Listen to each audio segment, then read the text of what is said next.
Hey everybody, Poker Dad here. Time for another video, and I'm going to be doing something a little bit different here. I'm actually going to be doing a three-part series video here using GTO Plus as I break down each street here one by one. So what I ended up doing is before I made this video is I analyzed first here the flop, and I wrote down notes for each particular hand strength, and I figured it'd be a pretty cool idea just to make a video for each street. And I'm going to do the flop today, and then the next video I'll do the turn, and the next video after that I will do the river. So these aren't going to be all released in the same day, as the even just doing the work for one street, especially a street like the flop, which has so many combos at this point. Um, I think this is something that, just because I don't want to overwhelm myself, that I want to look at each street of this particular example, one study session at a time.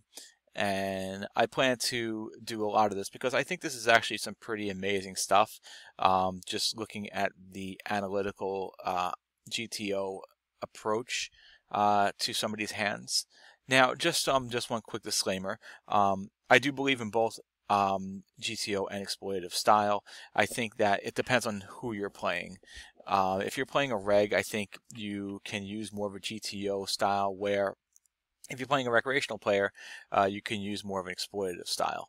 So just for the sake of understanding combos better, blockers better, what hands, we can, that we should be checking with, what hands we should be betting with in certain situations, especially versus a reg. This is a great exercise. Playing versus a recreational player usually is a little bit easier because, they're just obviously a lot easier to play.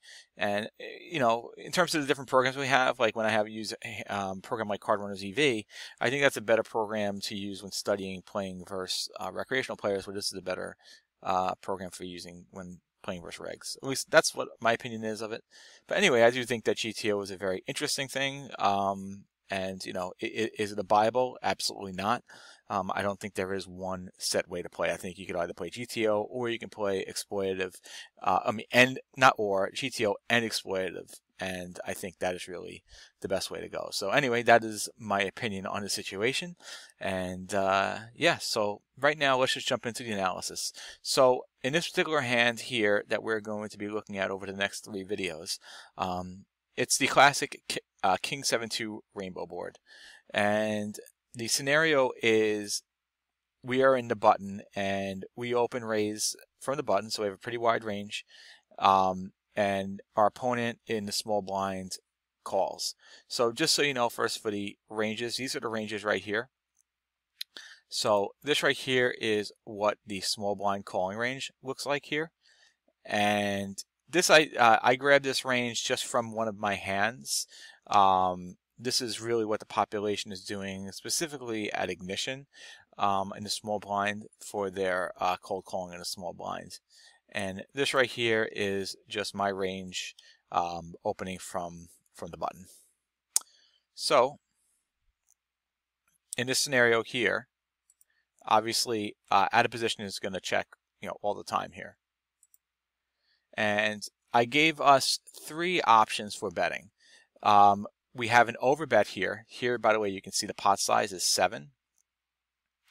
And we have an overbet here of 8.4 big blinds. And we have a 2/3 pot size bet of 4.62 big blinds. And then, of course, the option is to check. So if you take a look right here and we do the math, 18.7 plus 46.7, we're c-betting here about 65% of the time, which I think is pretty normal. And but what are we c-betting with? And that's really what we want to take a look at here. And interesting to see what hands we are actually want to overbet with. So let's break it down. We're going to break it down piece by piece here. And the first thing that we are going to be looking at here are the sets. The sets are obviously pretty easy to figure out. First, King here, the less vulnerable of the sets, is mostly being bet 66% here. Right here you can see, by the way, that blue represents an overbet, pink represents a standard 66% size bet, and green represents a check. So as you can see here, kings, it's not vulnerable at all. Definitely want to get some value. So as you can see here on the left here, just so you have an idea of what you're looking at, this here is showing the percentage for the different bet sizes. So 10.5 overbet, 85.1 2/3 pot bet, and 4.38% as a check. So as you can see, most of the time here we would want to be betting 66%, 2/3 with all of our kings. Now, as you can see here with the sevens, again, same idea. We can be throwing in some more overbets here, but for the most part, we're just going to want to bet for value, no overbets, and just go with our 2/3 pot size bet here. So the interesting one here you can see are the twos. The twos, GTO Plus is actually suggesting that we overbet these 100% of the time.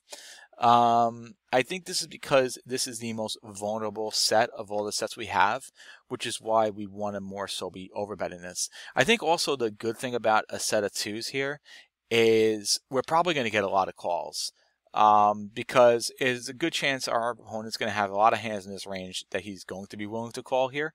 So getting value for our set of twos early on and getting a lot of value by overbetting, I can see it being just like a really great option. So I think that's why our worst set, we actually just like want to overbet here, and I definitely like that option. So sets are pretty easy to figure out. There's only 9 combos of them. So let's take a look at 2 pairs. 2 pairs, again, also pretty easy. We only have 11 combos of 2 pairs here. And as you can see, 2 pairs, pretty straightforward. We can overbet them sometimes, but for the most time, we're just going to be betting 66%. We're never going to be checking any of these hands. These are pretty much a straightforward bet. So I think, 2 pair hands, not much really to think about. We're in position. We're just going to throw out the C-bet there. In terms of the overbets, when we take a look at some of the overbets, if you want to just get an idea of those here, we could actually take a look if we click on this button here and we sort by overbets. Let's see. So the hands that make the best overbets here are going to be these the kings with a diamond and the kings with a heart. So the kings that have the best potential for, obviously they can't make any kind of flush or anything like that, but I guess they'd be blocking any potential bluffs. I don't think we'd want to be blocking bluffs. This here, I'm not really sure on why these hands would be overbet more, but I think just as a general rule here, even though we can overbet them sometimes, we'd really just want to be betting 2/3 pot here. So I don't think we really need to overcomplicate it with these particular hands. The overpair, of course, we have 6 combos of pocket aces. So this is another interesting one. As you can see, for the most part, we're going to be overbetting our aces here. So I think that's really interesting. And again, even with like aces, just like with the pocket twos for the set, I think we can get a lot of calls here because a lot of different hands are going to connect on K72 Rainbow in some kind of way. If your opponent, again, is a reg and sees some, has backdoor potential, has some potential to improve to some straights. So the pocket aces here, I think, makes a pretty good overbet with the overpair. Now, again, my analysis could be completely off. This is just my my hypothesis on why would we be doing these kind of things. Obviously, it's all up for interpretation, and it's my interpretation. Your interpretation could be completely different. And if you do have a different opinion on why we may be doing some of these bet types here, and why you think that GTO Plus might be suggesting some of these bet types, please feel free to post in the comments, because I would definitely love to hear your feedback. Next here, we have our top pair hands. So ace, king, king, queen off, and king jack off lean more towards a 66% bet. The interesting thing here is if you take a look at king queen suited with the backdoor draw specifically here, they look to be overbet here more. Where the king queen suited without the backdoor draw is a 66% bet. So I think that's actually really interesting. Obviously, I mean, yeah, I think this is pretty interesting that this hand here we'd want to be overbetting more, as opposed to say the ace king suited, we wouldn't want to be overbetting, and we would want to be calling. And maybe because the king queen suited is a little bit more vulnerable, we can overbet here in this spot. The other good thing here is, of course, we're blocking hands like ace queen and ace king here, but then again we are here too, so I'm not really sure why overbetting is the best play here. Again, if you have an idea of why you think this might be overbet here more than just a standard 2/3 pot size bet, definitely comment in the comments. So I definitely want to make this video an interactive video.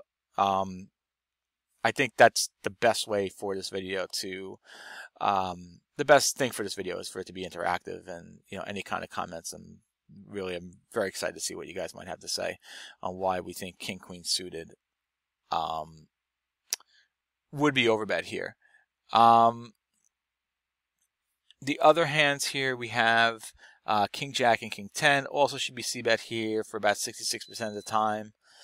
The last king we're looking at to bet is king 9 suited with the backdoor flush draws. So as you can tell here, king 9 of diamonds, king 9 of hearts, we're looking to c-bet here, where we can definitely c-bet king 9 of clubs. And I mean, if you look at the EV is actually slightly better for betting than checking. And I think, like myself, if I'm playing, more times than not, I am going to be c-betting the king 9 suited here, regardless of the suit, even if it is clubs. In fact, we can actually take a look, because this obviously is just showing the EV of all the king 9 suiteds. But if we take a look here at the graph, the EV, I guess this doesn't break down. Unfortunately, does not break down the EV of checking or betting king 9 suited here. So yeah, unfortunately, we don't know the difference, but actually we can figure it out if we just open up Card Runner's EV. So actually I'm going to pause the video real quick because I am kind of curious, even though it's going to be a slight difference, what's the better EV for king 9 of clubs? So I'm going to pause the video real quick. I'm going to open up Crev and just take a quick look. Okay, so I've set this up in Card Runner's EV, and we'll take a look at both options here and just see what's the best EV play here for king 9 suited. Specifically king of clubs, 9 of clubs here. So here we can see EV, the bet, if we bet here, the EV is 7.53. And if we just change the conditions here and say we need to at least have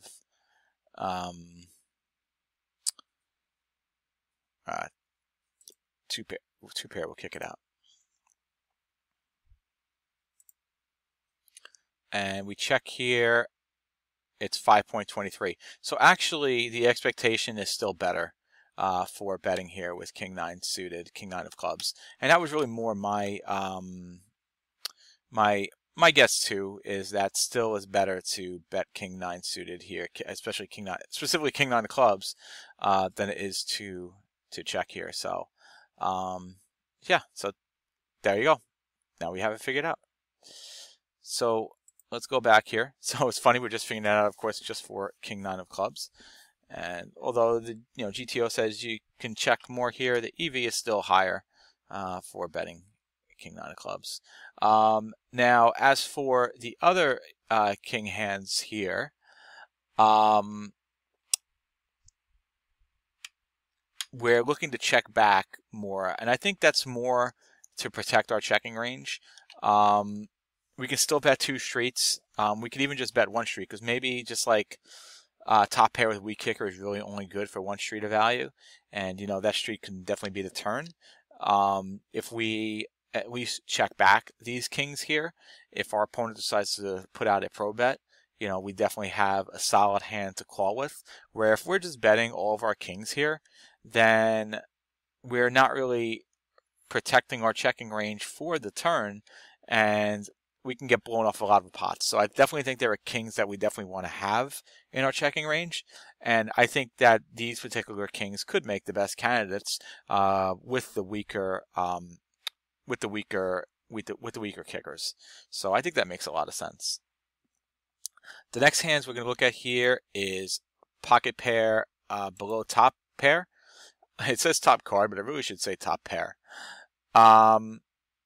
So here obviously we have ace through queens, and what I found here is that the pocket queens, being our best pocket pair, below top pair is a check 100% of the time, and 8-8 through jack-jack, as the hand strength gets weaker, it seems like we're betting at a higher percentage here. Now you'll actually start to see a theme as we go through the other hands here, how much we want to be betting hands with jacks, eights through jacks. So again, pocket queens I think definitely does make a good hand to check back here and not c-bet. This is a pretty nice hand to have in our checking range for when our opponent does happen to maybe throw out a pro bet on the turn, that we have a really strong hand like pocket queens. So this is definitely a good check back. With these particular hands, I think it's actually pretty interesting. As I said, you'll see more so as we go through this video, the connectivity of these particular hands for potential straight draws. And also, these hands do become more and more vulnerable the weaker the pair gets.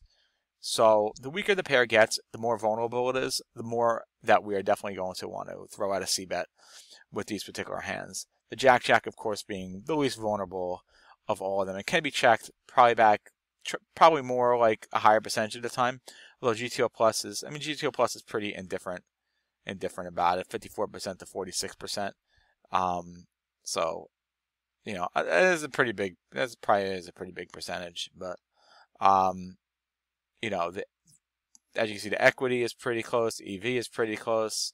So really you can go either way. I mean, it almost is split 50-50 down the middle. But as you get to the 9s and the 8s, being so much more vulnerable, we do want to bet more. But the great thing about these hands is they can also improve to draws on the turn.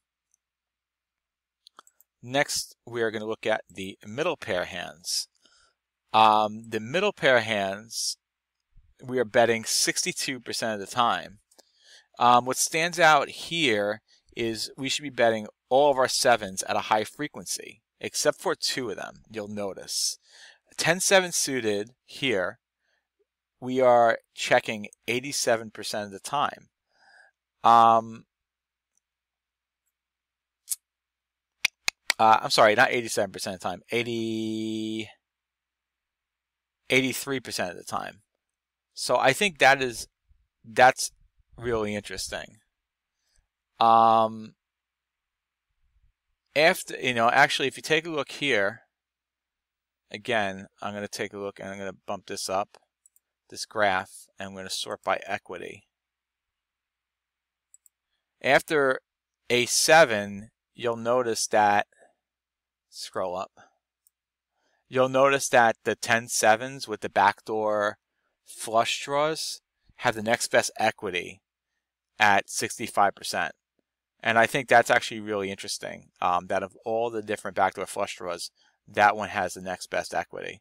Not with the jacks, not with the queens, not with the 9 even, the 10-7.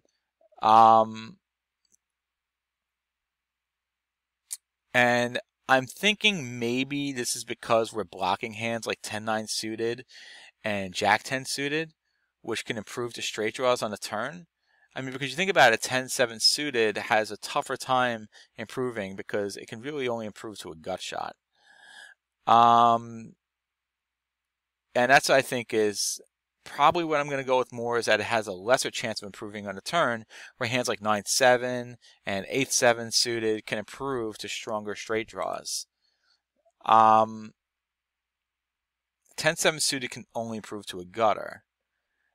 But this is interesting, so I'm going to pull up Power Equilab real quick here, and I'll show you what I noticed here. Is, let's say we have a hand like 10-7 suited, and our opponent has a hand. I just want to compare 10-7 suited to 10-9 suited here. On hey, there he is. Disregard these Skype messages coming in now. So let's just King. Let me just punch this in here again. King 7, 7 of hearts, and 2 of diamonds. I got distracted by the Skype message. So we do a equity run here. We're going to notice that 10-7 suited actually has 80% equity versus 10-9 suited.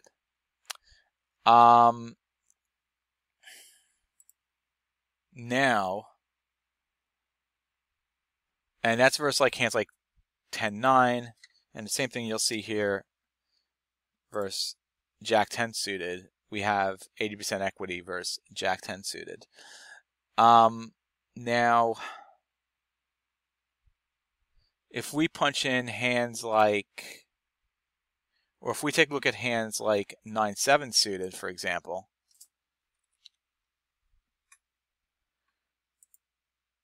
our equity actually goes down here. The same thing with 8-7 suited. It actually goes down a lot. The same thing. So as you can see, having a hand like 10-7 suited, our equity is actually a lot better than these hands like 9-7 suited and 8-7 suited. Even though 8-7 suited and 9-7 suited can improve to stronger draws. So I think that's really interesting. So I definitely think this 10 blocker is important. Jack-7 suited actually has a similar effect because it blocks Jack-10 suited. So if we take a look at Jack-7 suited here, same idea. As you can see, if we bump up to 79, 80%.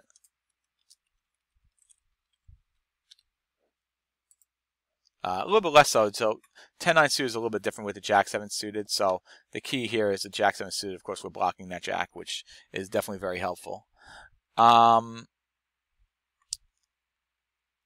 this is why, you know, on these hands, we want to be checking some percentage time. Now, Jack-7 suited, as you can see, we still are betting more. But 10-7 suited, I think it makes a lot of sense why 10-7 suited is a hand that actually we can check back here.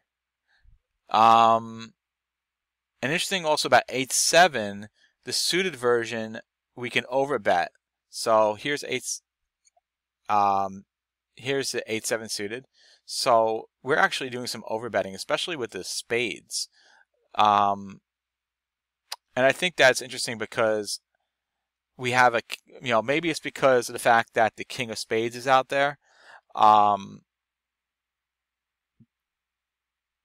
That potentially makes our potential flush better, stronger than, say, the diamonds.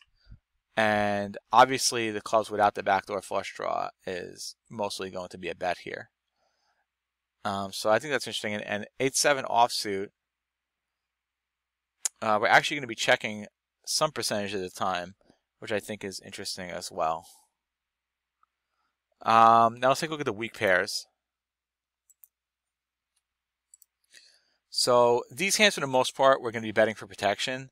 We would only be checking them about 38% of the time. The interesting one here is Queen 2 suited. Queen 2 suited is the only hand here that we're actually looking to overbet. And we're doing that about 30% of the time, which I think is actually really interesting. And I think this is because of a king-queen blocker effect. So it makes it a less chance that our opponent would have a hand like king-queen, which means we might be able to get more bluffs with king-queen suited. I mean, with Queen 2 suited. I'm thinking that is really where it's going, where it's going towards here. This is gonna have about 11% equity versus a hand like King Queen suited. So that's what I'm thinking, is because it's just because of blocker effect that we can raise here, but still for the most part, we wouldn't be, not raise, overbet.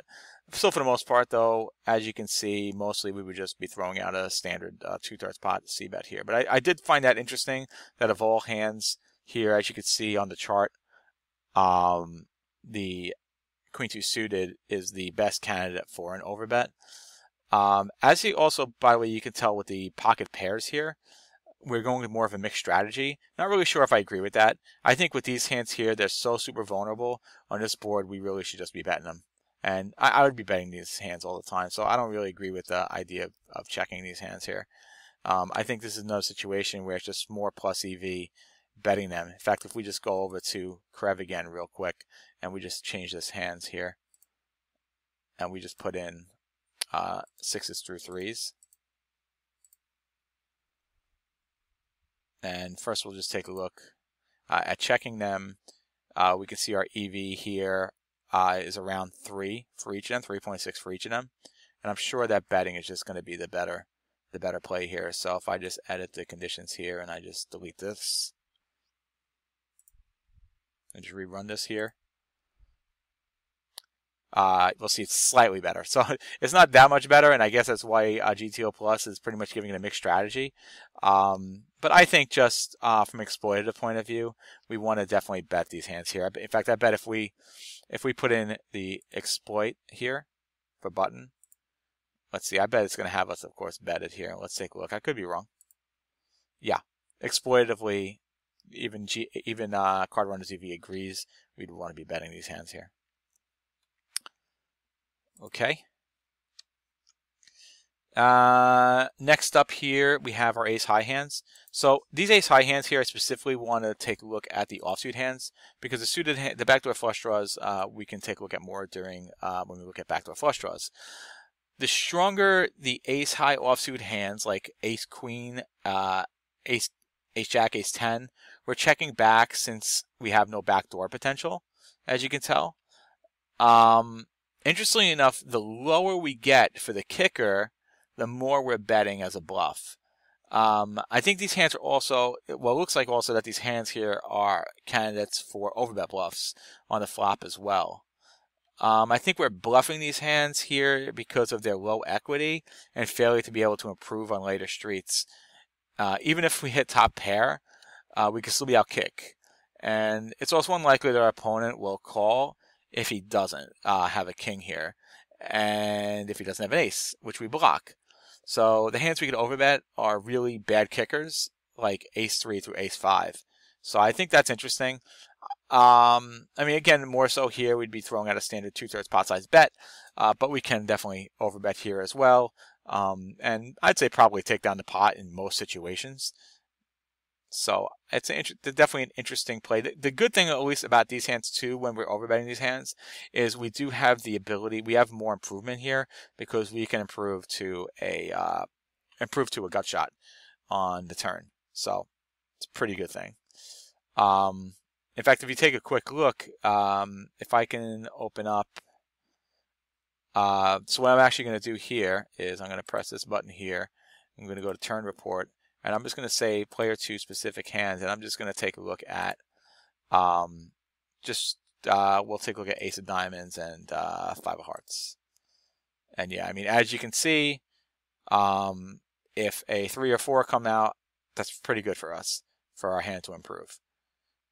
So these hands definitely have some solid improvement, whereas opposed to hands like ace 8, ace 9, these really can't improve as much. So as you can see, there really wasn't much overbetting going on. We were looking more at just betting, looking to take down the pot, where here we could overbet and our hand can still improve and eventually become a straight by the river. So pretty good spot to get some potential value if our opponent doesn't fold there. The other offsuit hands, like Queen 9 through Queen Jack, we're mostly going to be checks. So let me just go over here to no made hands. And yeah, so as you can see, Queen 9 through Queen Jack are mostly going to be checks. Jack 9 and Jack 10 we can bet here, as these hands can improve to straight draws. Jack 10 being the strongest for a bet and overbet, as it can improve to an open-ended straight draw. So as you can see here, you know, we could be overbetting this some of the time, but we're never going to be checking Jack 10 offsuit.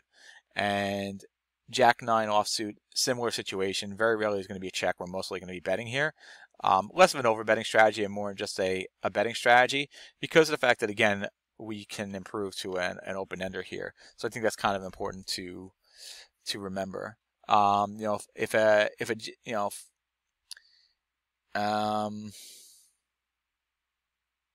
yeah, because you can improve, you know, like the Jack 10 here can improve with a Queen, and, you know, then we can look at a hand like 10-9, you know, where if you take a look at 10-9, I think it's interesting here. We're going to be checking even more often.